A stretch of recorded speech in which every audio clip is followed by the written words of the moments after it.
The Senate Special Select Committee on Immigration may be on a holiday break, but Wednesday's hearing left what television aficionados might call a cliffhanger. Is Barton Middleton who he says he is, a humble businessman who's being framed by people trying to save their own skin? Or might he hold the key to unraveling it all? These are the facts as stated by Patrick Tillett, who said he approached Middleton over the visa matter, and Mark Tench, whose investigative trail led him to Middleton. I gave Mr. Middleton 6 visa applications for him to handle the filing and the processing at the Department of Immigration. As far as I know, immigration does not sell visas.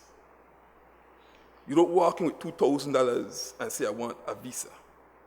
As far as I know, you make an application, your application is analyzed and determined, and when you have said yes to that application, you pay the $2,000 and you get a visa application.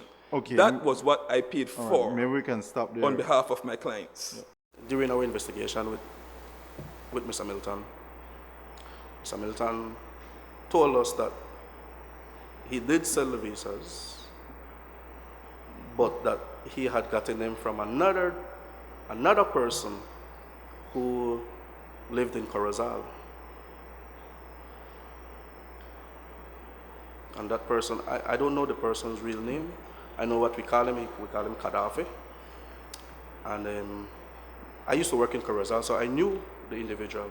And he took me aside and he told me that, Mr. Tench, he only assisted. He said he only assisted Mr. Middleton with selling the visas, but that Mr. Middleton was the one who was the brains behind this operation. Right? But we had to go all the way to Corozal to find that out. And that's when I confronted him about it with the other officers. And then he decided that he would tell us, the officer, that he didn't know if that officer had taken him, but he knew the officer that he had gotten them from. But under oath in the Senate on Wednesday, Middleton said no such things happened.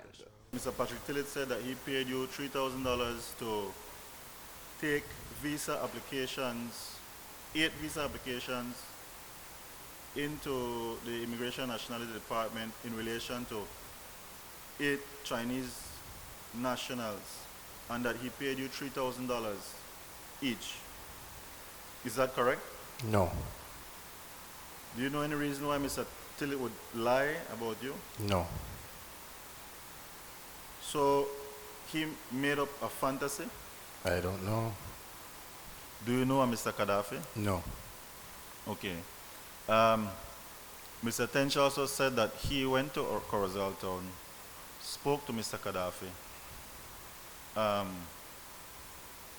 And Gaddafi pointed the finger back at you, to say that you were really the mastermind behind getting these stolen visas.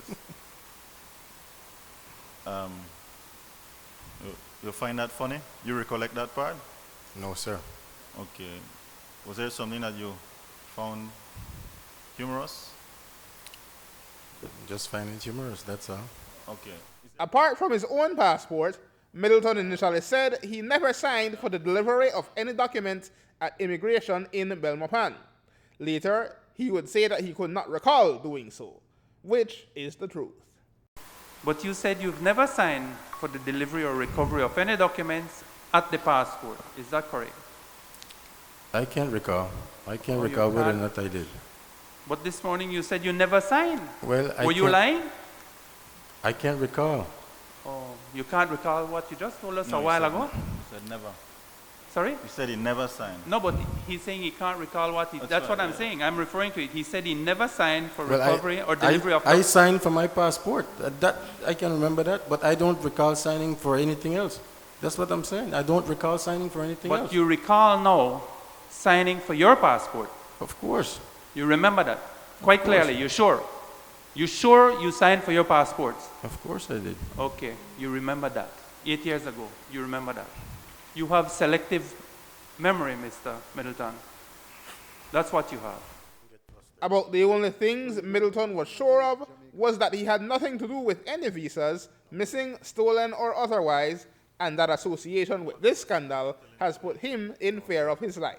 Stay tuned, the next installment is on April 26th. Aaron Humes reporting for News 5.